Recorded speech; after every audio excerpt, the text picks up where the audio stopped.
the Pacific Northwest GQ Echo Zero here. Cha, cha, aroo, cha. Today I'm going to be talking about the 1995 sci-fi werewolf movie, Project Metal Beast. Metal! Well, the movie isn't exactly all that metal. This movie stars Kim Delaney, Barry Bostwick, and the man, the myth, the legend, the man behind the mask, Kane Hodder. This movie tells that in 1974, a special ops soldier, Butler, is sent in to get a sample, of a werewolf. Ow, ow. However, he lets his cameraman get, dead cameraman, before taking out the werewolf, getting some of his samples, and coming back to America, where he's talking to his superior, played by Barry Bostwick, who I think they had to put maybe a little makeup on, dye his hair to make him look younger.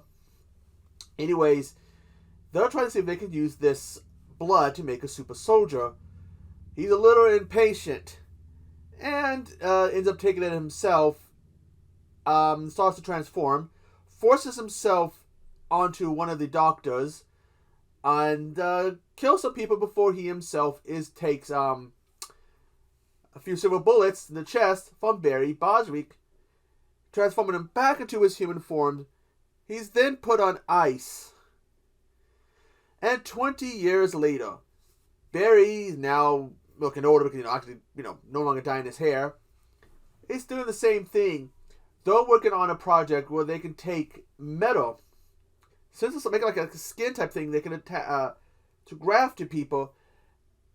Only, they're using dead bodies, and he gives them the body of this guy. I guess his name is Peter Miller, who's been on ice for 20 years. Well, they don't know he's been on ice for 20 years. Basically, it's Butler. He's just hiding details. I guess he feels that maybe they can do something with this. Werewolf with metal skin. Woo!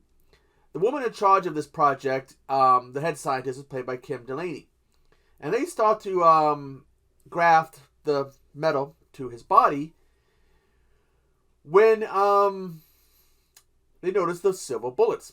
And they take the bullets out, and guess what? He comes back. Butler comes back to life. And some dog that's typing it out. I don't know if my mic's going to pick it up. But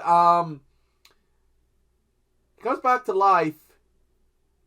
And basically, he's traumatized. Of course, he's been dead, waking up and finding out it's been 20 years.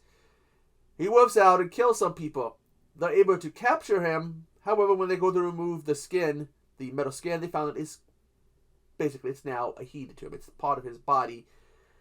And he wolfs out again. This time, he's now metal. He's a metal wolf. And he goes about killing the scientist, the soldiers, and targeting Barry Bostwick to get his revenge. The only hope is these rockets that are made out of metal they can fire from a rocket launcher.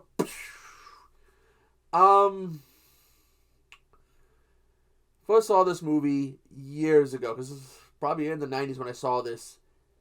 Didn't think much of it. Its main weakness was I noticed one thing said that when they had transferred it to DVD, that it looked like a bad VHS. It's bad quality. I don't know what happened, and it doesn't look like they've ever... It's on Tubi. It doesn't look like they've ever cleaned it up, but it looks bad. It sounds bad. Like a VHS that's been watched one too many times and is showing the signs of it. Gore-wise, this is not much. Acting-wise, it's so-so. It leaves a lot to be desired. If you're a fan of Kane Hodder, Hatchet, the Friday the 13th series, he played Jason more times than anyone else. If you ever want to know what it was like to see him play a werewolf, when the wolf turns into Metal Beast, he's the one who dons the suit. So if you want to see, if you're a fan of his work, check this out.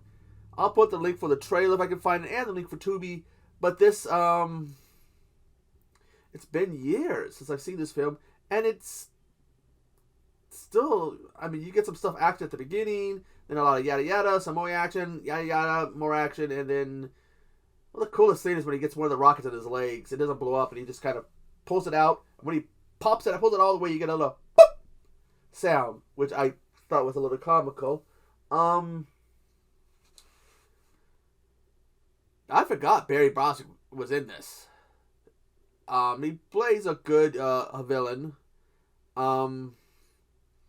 Check it out at your own risk. Like I said, it doesn't look like it's a good quality. It doesn't sound like it's a good quality. The camera work sometimes it looks like you can really tell it's handheld. My air freshener, which I gotta refill. This has not aged well, unfortunately. And hell, it didn't age well when it came out in '95. It looks bad. Anyways, I am the Pacific Northwest Geek Echo Zero. I gotta go take some ibuprofen for my hurt hip and leg. But I will see you on the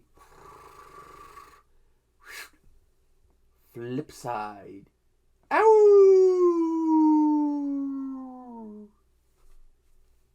Toodaloo.